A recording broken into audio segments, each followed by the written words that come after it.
Okay, so we are going to begin with the chapter refraction of light. Note refraction बोला है मैंने, reflection नहीं बोला है. So दोनों के spellings काफी अलग है. Reflection यानी reflection में FLEC आएगा, whereas refraction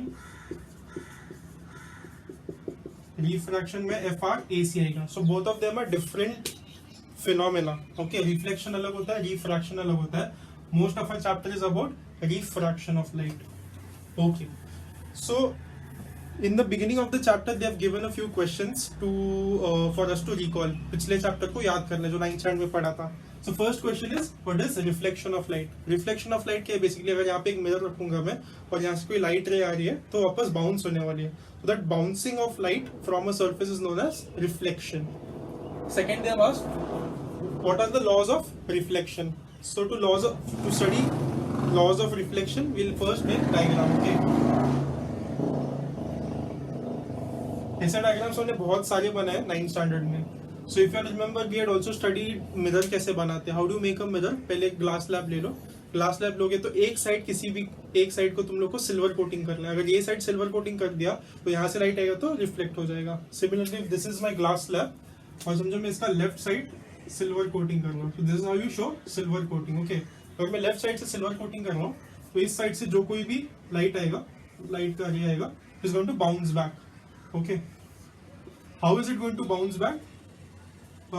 We always make a normal, right? Normal जहाँ पे भी वो लाइट का रे मिरर को टच करना है. नॉर्मल यानी क्या 90 degree. So this will be 90 degrees. Reflect कैसे होने वाला है? ये जो एंगल है let me call that as angle of incidence. ये जो एंगल है let me call that as angle of reflection. So the second question they have asked is what are the laws of reflection. So the first law, if you all remember, it was very easy to remember. Angle of incidence is equal to angle of reflection. That is the first law of reflection. And there was one more जो तुम लोग को generally students find it confusing, that is the reflected ray, the incident ray, the reflected ray and the normal. ये जो तीन lines है, 1, 2 और 3, ये तीनों lines all of them will be in the same plane. Plane यानी एक ही कागज पे सब आ सकता है. तो ये imagine this is one big paper. Okay, एक ही पेपर में तीनों लाइन आ गए, राइट? ऐसा कोई लाइन बाहर नहीं निकल रहा है इस बोर्ड के, which means they are in the same plane. So these were the two laws of reflection. Okay, so we have revised reflection of light, which we had already covered in 9th standard. Now we are coming to refraction of light, which is the title of the chapter. Okay, so refraction of light का definition जो text book में दी है मैंने यहाँ पे copy किया. So when light changes its direction, so what is light doing? It is changing its direction. कब change करेगा? When going from one transparent media. Transparent मतलब क्या? So school level science, there are different types of objects. One is called transparent, one is called opaque. So transparent यानी क्या? जिसमें से light pass हो सकता है, आर पार हो जाएगा लाइट. एग्जाम्पल वाटर में से पानी आर पार हो जाता है, ग्लास में से लाइट आर पार हो जाता है, etcetera etcetera. Opaque for example this marker, I can not see इस मार्कर के पीछे क्या है, राइट?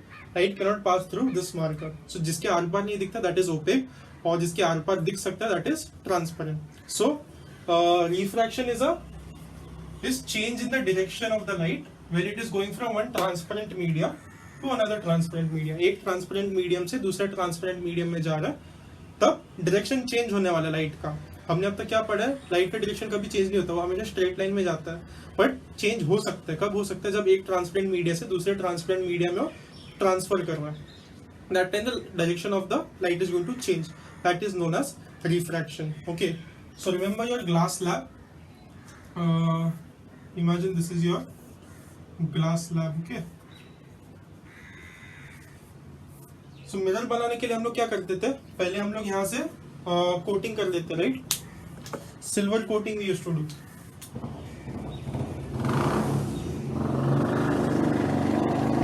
यहाँ पे नीचे सिल्वर कोटिंग कर दिया और समझो यहाँ से लाइट आ जाएगा, यहाँ पे लाइट आएगा तो वापस रिफ्लेक्ट होके चला जाएगा. So this is a reflecting surface, not transparent surface. So अगर तुम्हें ट्रांसपेरेंट चाहिए तो कोटिंग मत करो, ग्लास को वैसे के वैसे रहने दो. फिर ग्लास को वैसे के वैसे रहने दिया तो कुछ तो अलग होने वाला है. Okay, so imagine an incident ray is coming here.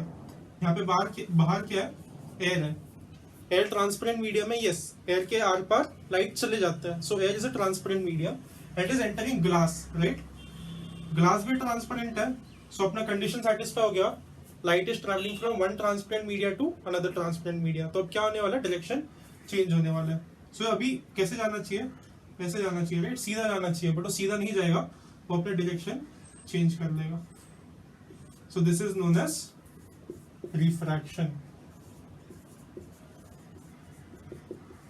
okay, so let me summarize everything again. What is refraction? Refraction is change in the direction of light when it is traveling from one transparent medium to another transparent medium. Okay, another question which might come up is ये direction में change क्यों हो रहा है? So the answer is जब भी एक transparent medium से दूसरे ट्रांसपेरेंट मीडियम में लाइट जा रहा है तब उसका वेलोसिटी चेंज होना है, वेलोसिटी यानी स्पीड, उसका स्पीड चेंज होने वाला है, तो अगर यहाँ एयर में उसका कुछ स्पीड है और फिर बाद में ग्लास स्लैब के अंदर घुस गया तो ग्लास के अंदर उसका स्पीड कुछ और होने वाला है, और क्योंकि स्पीड चेंज होने वाला है, because of the change in the speed उसका डायरेक्शन भी उसके साथ साथ चेंज हो जाता है, so that's the reason why refraction occurs, because there is going to be a change in velocity. Why is there change in velocity? उसका speed क्यों चेंज होना चाहिए, क्योंकि सबका डेंसिटी अलग होता है, राइट, एयर में कम मॉलिक्यूल्स है, सब दूर दूर मॉलिक्यूल्स है, ग्लास में सब पास पास मॉलिक्यूल्स है, तो उसकी वजह से उसका स्पीड कम ज्यादा होने वाला है, so that's why refraction is going to occur. Okay, so now let us move on to laws of refraction. Okay, जैसे लॉज ऑफ रिफ्लेक्शन थे, क्या थे दो लॉज, एक तो था the incident ray, the reflected ray and the normal, all three will be in the same plane, यानी एक पेज पे सब लोग आ जाएंगे. Second was angle of incident was always equal to angle of reflection. ये दो लॉज थे एंगल ऑफ ये दो लॉज थे रिफ्लेक्शन के. Similarly we have laws of refraction. Okay, so we will understand the laws using three cases. First case, air to glass, समझो light air से glass में जा रहा है. Okay, so let me draw an incident ray over here. So this is my incident ray, वो air में से भी ग्लास में जा रहा है, एयर से ग्लास में जा रहा है तो उसका वेलोसिटी चेंज होने वाला है, क्योंकि वेलोसिटी चेंज होने वाला है उसका डायरेक्शन भी चेंज होने वाला है. तो फर्स्ट वो किस डायरेक्शन में जाने वाला है उससे पहले मुझे हमेशा एक नॉर्मल ड्रॉ करना पड़ेगा. ओके, नॉर्मल क्या होता है, 90 डिग्रीज, और कहाँ पे ड्रॉ करना पड़ेगा, जहां पे वो दूसरे मीडियम को टच कर रहा है. सो आई ड्रॉ अ नॉर्मल यानी 90 डिग्रीज. नेक्स्ट, भी एयर से ग्लास में जा रहा है, डेंस ज्यादा क्या है, ग्लास ज्यादा डेंसिटी है या एयर का ज्यादा डेंसिटी है, ग्लास का डेंसिटी ज्यादा है, क्योंकि वो सॉलिड है, right, air is gas, so glass का डेंसिटी ज्यादा है. सो ग्लास का जब भी सेकेंड मीडियम का डेंसिटी ज्यादा होगा, जिसमें जा रहा है उसका डेंसिटी ज्यादा होगा, वो नॉर्मल की तरफ बेंड हो जाएगा. सो ये कैसे जाना चाहिए था, ये समझो ग्लास नहीं होता तो ये इस तरीके से जाता, राइट, सीधा चले जाता, बट अभी वहां पे ग्लास है इसलिए उसका डायरेक्शन चेंज होने वाला है. तो कैसे डायरेक्शन चेंज होगा, वो नॉर्मल की तरफ जाएगा, सो ये इस तरफ आ जाएगा.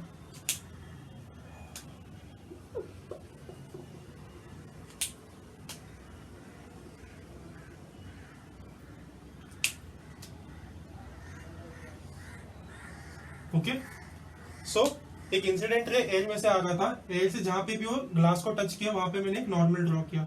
नॉर्मल ड्रॉ करने के बाद मैंने ये ड्रॉ किया कि अगर यहाँ पे ग्लास होता ही नहीं तो कैसे आता, सीधा चले जाता इस तरफ, बट क्योंकि अभी एयर से ग्लास में ज्यादा ग्लास का डेंसिटी ज्यादा है तो हमेशा नॉर्मल की तरफ बेंड हो जाएगा, तो थोड़ा इस तरफ आ गया नॉर्मल की तरफ. So that's my case 1. जब वो रेयर, सो जिसका डेंसिटी कम होता है हम उसको बोलते हैं rarer medium. Okay, RARER, rarer medium, और जिसका भी डेंसिटी ज्यादा होता है उसको हम बोलते हैं denser medium, DENSER. Rarer medium से डेंसर मीडियम में जब भी जाएगा तब वो नॉर्मल की तरफ बेंड हो जाएगा.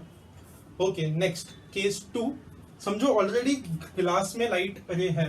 ओके, ऑलरेडी ग्लास में लाइट रे है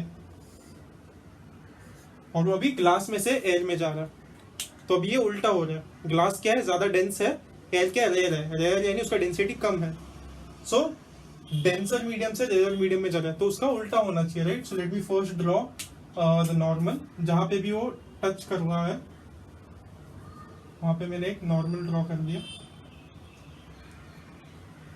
ओके, नॉर्मल यानी 90 डिग्री. अगर समझो यहाँ पे एयर नहीं होता, यहाँ पे ग्लास कंटिन्यू होता तो कैसे जाता, सीधा चले जाता, राइट, सीधा चला जाता। बट क्योंकि अभी वो अपना मीडियम चेंज कर रहा है, ग्लास में से एयर में आ रहा है, तो अब वो डायरेक्शन चेंज करने वाला है। पिछले केस में वो रेयर से डेंसर में जा रहा था, इसलिए नॉर्मल की तरफ बेंड हो गया। अभी यहाँ पे उल्टा हो रहा है, डेंसर में से रेयर में जा रहा है तो नॉर्मल से दूर चला जाएगा। सो इसका डायरेक्शन होगा यहाँ पे, नॉर्मल से दूर चला गया वो। सो यहाँ पे ग्लास था, डेंसर मीडियम, यहाँ पे एयर है, रेयर मीडियम। अगेन डेंस मतलब क्या है, उसका डेंसिटी ज्यादा है, रेयर मतलब क्या, उसका डेंसिटी कम है। सो जब वो डेंसर से डेंसर मीडियम से रेयर मीडियम में जा रहा है तब वो नॉर्मल से दूर चले जाएगा। So these are the two laws for refraction of light. तो इफ यू नो, जब भी ये ग्लास तुम लोग सामने रखोगे उसके आर पार दिखता है, राइट, ग्लास स्लैब के आर पार दिखता है, यानी लाइट कहीं से तो आ रहा है और उसके थ्रू बाहर चले जा रहे, राइट। सो लास्ट केस में we'll just see everything together, और सबके एंगल्स के नाम कैसे देते हैं। Okay, so let me assume यहाँ से एक लाइट रे आ रहा है, ओके, यहाँ से एक लाइट रे इंसिडेंट है। जब भी लाइट रे इंसिडेंट है मुझे एंगल्स ड्रॉ करना है, कैसे रिफ्लेक्ट होने वाला है, कैसे रिफ्रैक्ट होने वाला है, I always draw the normal first. So let me draw the normal यानी 90 डिग्री। सो बाहर क्या है, एयर है, और अंदर क्या है, ग्लास है। ग्लास ज्यादा डेंस है, सो डेंसर मीडियम, रेयर मीडियम से डेंसर मीडियम, तो नॉर्मल की तरफ बेंड होगा वो। सो नॉर्मल केस में वो ऐसे सीधा चला जाता, बट अभी सीधा जाने के बजाय वो भी नॉर्मल की तरफ मुड़ने वाला है। सो ऐसे जाएगा, ओके। अब ये वहां पे, यहाँ पे वापस टच हो गया, यहाँ पे वापस टच हो गया, यानी ये ग्लास में से वापस एज में जा रहा है, वापस उल्टा। तो यहाँ से अभी वो कैसे रिफ्लेक्ट या रिफ्रैक्ट होने वाला है, उसके लिए मैं वापस एक नॉर्मल ड्रॉ करूंगा।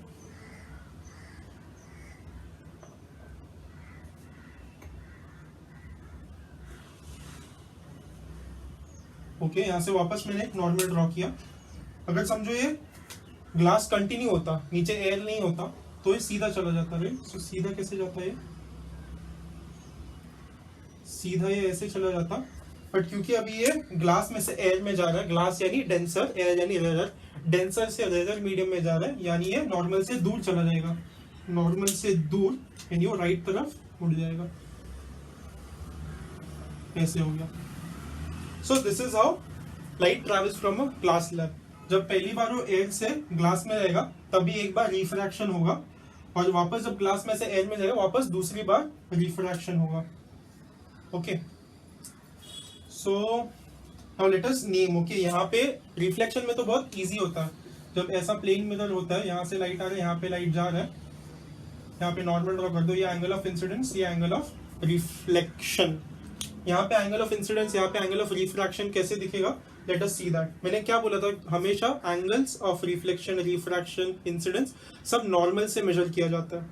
सो if this is my incident ray and this is my normal, ये मेरा इंसिडेंट रे है, ये मेरा नॉर्मल है, तो नॉर्मल से मैं मेजर करूंगा एंगल, ये मेरा होगा एंगल ऑफ इंसिडेंट। वापस ये रिफ्लेक्टेड रे, सॉरी रिफ्रैक्टेड रे, रिफ्रैक्टेड रे, और ये मेरा नॉर्मल। सो रिफ्रैक्टेड रे और नॉर्मल के बीच में जो एंगल है वो है मेरा refraction angle, refraction angle. Next, यहाँ से वापस ये अभी इंसिडेंट हो गया, राइट, ये वापस एंगल जो भी लाइट रे आ रहा है उसको इंसिडेंट बोलते हैं, ये वापस आ रहा है तो इसको मैं I2 नाम दे देता हूँ, I2। एंड अगेन देखो मैंने नॉर्मल से मेजर किया उसको। सेकेंडली यहाँ पे जो फाइनल एंगल है, ये फाइनल एंगल को बोलेंगे एंगल E यानी एंगल ऑफ इमर्जेंस, इमर्जेंस यानी निकलना। तो किस एंगल से निकल रहा है ग्लास स्लैब से, वो किससे पता चलेगा, एंगल ऑफ इमर्जेंस से। Okay, so let me quickly revise this everything again. Laws of refraction पढ़ लेते हैं। रिफ्रैक्शन के क्या क्या लॉज होते हैं। फर्स्ट लॉ, जब रेयर मीडियम से डेंसर मीडियम में जाएगा तब वो नॉर्मल की तरफ बेंड हो जाएगा, जब डेंसर मीडियम से रेयर मीडियम में जाएगा तब वो नॉर्मल से दूर बेंड हो जाएगा। Those are the two cases for refraction of light. And lastly we saw कि angle of incidence, angle of refraction, angle of emergence कैसे देखना है। So again I quickly draw it once more, इस बार थोड़ा बड़ा बनाऊंगा। So if this is my glass slab, यहां से मेरा एक इंसिडेंट एंगल आ रहा है. So first step what I am going to do is I am going to make a normal. Okay, और कहां पे नॉर्मल बनाऊंगा? जहां पे वो टच हो रहा है. सो यहाँ पे एक नॉर्मल बना दिया मैंने. तो नॉर्मल से इंसिडेंट एंगल, नॉर्मल से इंसिडेंट रे का जो एंगल होगा वो होगा एंगल ऑफ इंसिडेंट. अब ये कैसे जाना चाहिए था? ये ऐसा सीधा जाना चाहिए था अगर ये ग्लास नहीं होता यहाँ पे. और सीधा जाने के बजाय अभी वो, क्योंकि ये एयर से ग्लास में जा रहा है from rarer to denser medium, ये नॉर्मल की तरफ बेंड होने वाला है. सो ये कुछ इस तरीके से बेंड हो जाएगा. नेक्स्ट, वापस अभी इंसिडेंट रे बन गया क्योंकि अभी ग्लास में से एयर में जाने वाला. सो वापस वहां पे मैं एक नॉर्मल बनाऊंगा. अगर समझो यहाँ पे ग्लास कंटिन्यूस होता, नीचे एयर ही नहीं होता, तो ये किस तरीके से जाने वाला था? ऐसे सीधे चला जाता. बट क्योंकि अभी वो एक डेंसर मीडियम से रेयर मीडियम में जा रहा है, तो नॉर्मल से दूर बेंड होने वाला. सो नॉर्मल से दूर इस तरीके से वो पास होने वाला है. और जनरली ये दोनों पैरेलल होते हैं जनरली. ओके, सो ये जो एंगल है, इस एंगल को मैं एंगल ऑफ रिफ्रैक्शन बोलूंगा. This is angle of refraction, reflected ray और नॉर्मल के बीच में जो एंगल है. नेक्स्ट, यहाँ पे वापस इंसिडेंट रे बन रहा है और यहाँ पे नॉर्मल है. सो this will be my angle of incidence. But ये दूसरा एंगल ऑफ इंसिडेंट से, ये पहला है, ये दूसरा है. लास्ट वापस ये रिफ्रैक्ट हो गया और क्योंकि ग्लास स्लैब से बाहर आ रहा है, बाहर आने को हम लोग इमर्ज भी बोलते हैं इंग्लिश में. So this angle is known as angle of emergence और इसको ई से डिनोट करते हैं, angle of emergence. So that was laws of refraction. और यहाँ पे जब भी रिफ्रैक्शन हो जाता है incident angle, incident angle, angle of refraction और एंगल ऑफ इमर्जेंस कैसे फाइंड आउट करते हैं. Okay, so the next question which should come in your mind ideally is, समझो ये ग्लास स्लैब है और बाहर एयर में से एक इंसिडेंट रे आ रहा है. अभी इंसिडेंट रे अगर समझो यहाँ पे ग्लास स्लैब नहीं होता तो ऐसे सीधे चले जाता. बट क्योंकि अभी यहाँ पे ग्लास स्लैब है एंड वी नो एयर क्या है, रेयर मीडियम, ग्लास है डेंसर मीडियम, यानी ग्लास का डेंसिटी एयर से ज्यादा है, तो वो नॉर्मल की तरफ बेंड होना चाहिए. बट सवाल है कि कितना बेंड होना चाहिए? वो इतना सा भी बेंड हो सकता है, एकदम थोड़ा, या फिर और थोड़ा बेंड हो सकता है, या फिर बहुत ज्यादा बेंड हो सकता है. कितना बेंड होना चाहिए? हाउ विल वी नो कि कितना बेंड होना चाहिए? So the answer is that will depend on the refractive index of the material. तो हर मटेरियल का अलग अलग रिफ्रैक्टिव इंडेक्स होता है. सो यहाँ पे रिफ्रैक्टिव इंडेक्स दिए कुछ कुछ मटेरियल्स का. तुम्हारे टेक्स्ट बुक में और ज्यादा बड़ा लिस्ट दिया है, मैंने बस थोड़े से लिखे हैं. So first is air. What is the refractive index of air? 1.0003. So it's almost equal to 1, but not exactly equal to 1. Then ice का is 1.3, water is 1.33, diamond का is 2.42. So diamond का refractive index ज़्यादा. So based on the refractive index, so glass का refractive index is about 1.3. So उस पर depend करेगा कि अच्छा ये इतना नहीं बेंड हो सकता, इतना नहीं बेंड हो सकता, इतना ही बेंड होगा. क्यों? क्योंकि उसका रिफ्रैक्टिव इंडेक्स उतना ही है. So refractive index will tell you कि वो कितना बेंड हो सकता है उस मटेरियल में.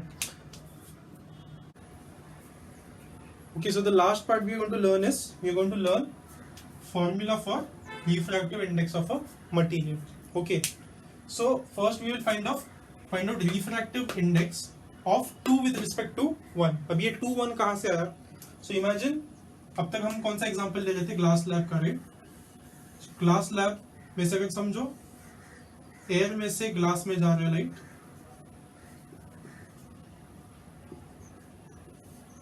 सो we can say air is 1 and glass is medium number 2. तो जो कोई भी मीडियम है उसको हम बस नंबर दे रहे हैं. ओके, सो अब यहाँ पे फॉर्मूला किसका है? Refractive index of 2. Refractive index of 2 यानी 2 यानी क्या है? ग्लास. तो ग्लास का रिफ्रैक्टिव इंडेक्स निकाल रहे हैं with respect to 1. With respect to 1, WRT मतलब विद रिस्पेक्ट टू. सो 1 मतलब क्या है कि 1 में से आ रहा है. 1 यहाँ हमारे केस में क्या था? एयर था. So refractive index of glass when light rays travelling from air to glass, उसको मैंने लिखा refractive index of 2 with respect to 1. With respect to 1 यानी वो 1 वाला जो मीडियम है, जो हमारे केस में एयर है, उसमें से वो सेकेंड मीडियम में जा रहा है। तो इसको लिखने का एक नोटेशन भी है। So you right n for refractive index. n किसका रिफ्रैक्टिव इंडेक्स निकाल रहे हो? 2 का, राइट? तो उसको पहले लिखो, n के पहले और थोड़ा नीचे, और वो किस मीडियम में से मीडियम नंबर 2 में जा रहा है, मीडियम नंबर 1 से उसको आगे लिखो। तो this is how you write the notation of refractive index. Refractive index क्या होता है? n किसका रिफ्रैक्टिव इंडेक्स निकाल रहे हो उसको पहले लिखो। हम 2 का रिफ्रैक्टिव इंडेक्स निकाल रहे हैं, उसको पहले लिख दिया, और किस में से वो जा रहा है? 2 में, 1 में से जा रहा है, उसको आगे लिख दो। That is how you write the notation for refractive index. Okay, so what does the formula tell you? Refractive index of 2 with respect to 1 is velocity of light in medium 1 divided by velocity of light in medium 2। मैंने बोला था refraction क्यों हो रहा है? क्योंकि light का velocity change हो रहा है, अलग मीडियम में उसका अलग स्पीड होता है, उसकी वजह से उसका डायरेक्शन चेंज हो रहा है। तो समझो एयर में से आ रहा है, तो एयर में उसका स्पीड क्या लाइट का, और वो ग्लास में जा रहा है तो ग्लास में उसका स्पीड क्या है, दोनों को डिवाइड कर दो, you will get the refractive index of what? 2 क्या हमारे केस में? ग्लास। तो रिफ्रैक्टिव इंडेक्स ऑफ ग्लास कैसे ढूंढोगे तुम लोग? समझो एयर में से ग्लास में अगर लाइट ले जा रहा है, so velocity of light in glass ढूंढो, फिर velocity of light in air ढूंढो, दोनों को डिवाइड कर दो, and you will get the refractive index of glass. जो कुछ भी तुम लोग पीछे लिखते हो, जिसका तुम लोग ढूंढ रहे हो, वो हमेशा नीचे जाएगा। जो कुछ भी तुम आगे लिखते हो, यानी लाइट जिस मीडियम से उसके अंदर घुस रहा है, उसको तुम हमेशा न्यूमरेटर में रखोगे। So that is your formula for refractive index. इसका एक और फॉर्मूला होता है इन टर्म्स ऑफ एंगल्स। सो वो फॉर्मूला होता है